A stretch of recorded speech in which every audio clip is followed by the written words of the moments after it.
On a tous déjà fait ça, non? Penser un écran pour zoomer sur une photo et en même temps la faire pivoter un peu. Eh bien, sans même s'en rendre compte, on vient d'utiliser une similitude. C'est précisément ce qu'on va décortiquer ensemble aujourd'hui, cette transformation géométrique assez fascinante qui redimensionne notre monde tout en préservant sa forme. C'est un concept clé, aussi élégant que puissant, on va voir ça.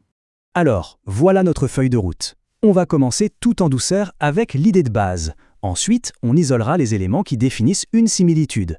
Après ça, on découvrira un outil mathématique qui simplifie absolument tout, avant de regarder concrètement comment nos figures de tous les jours sont transformées.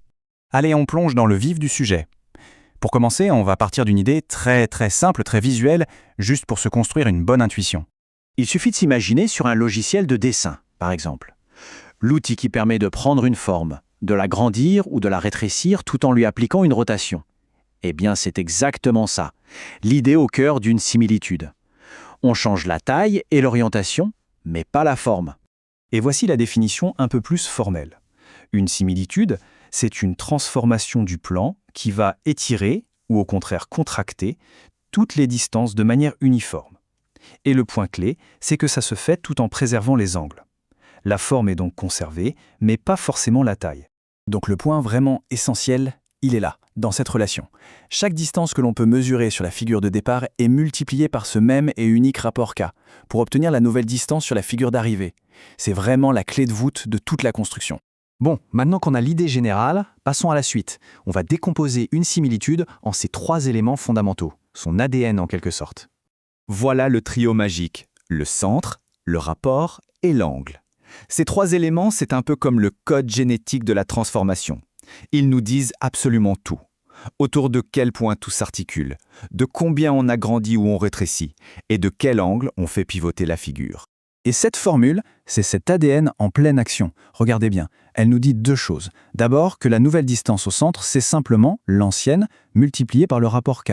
Et ensuite, que l'angle formé par le point de départ, le centre et le point d'arrivée, c'est précisément notre angle de rotation alpha. Tout est là. Alors, on peut voir une similitude comme une succession d'opérations plus simples. Mais en fait, il existe une manière bien plus élégante, bien plus directe de la décrire. Au fond, une similitude, ce n'est rien d'autre que la composition d'une homothétie, qui, elle, gère la mise à l'échelle, et d'une rotation, qui s'occupe du pivotement. Et le truc important, c'est qu'elles partagent le même centre. D'ailleurs, on peut faire l'un puis l'autre, l'ordre n'a pas d'importance. Mais bon, décrire une transformation en 2 étapes, ça peut être un peu lourd. On peut se demander s'il n'existerait pas un langage unifié pour exprimer toute l'opération d'un seul coup, non? Et la réponse est oui! Grâce aux nombres complexes, on peut condenser toute la transformation dans cette équation qui a l'air toute simple. Z égale AZ plus B. Ici, Z et Z', ce sont les affixes, autrement dit les nombres complexes qui représentent les positions de notre point de départ et de son image. C'est incroyable. Et c'est là que ça devient vraiment génial. On se demande comment tout est caché là-dedans. Eh bien, regardez, le nombre d'A fait tout le boulot. Son module, sa longueur si on veut, c'est notre rapport K. Son argument, son orientation, c'est notre angle alpha. Et pour le centre, une petite formule toute simple avec A et B, et on trouve son affixe. C'est d'une efficacité redoutable. Parfait. Voyons maintenant ce qui se passe concrètement lorsqu'on applique ces transformations à des figures géométriques que l'on connaît bien. Eh bien, les choses restent simples et logiques. Un cercle reste un cercle, son centre bouge et son rayon est simplement multiplié par le rapport K. Une droite reste une droite, elle est juste inclinée selon l'angle de notre similitude.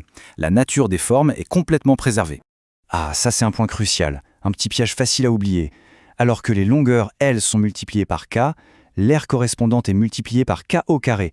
C'est logique en fait. Si on double la longueur et la largeur d'un carré, son aire est quadruplée, pas juste doublée. Ce qui est aussi remarquable, c'est ce qui ne change pas.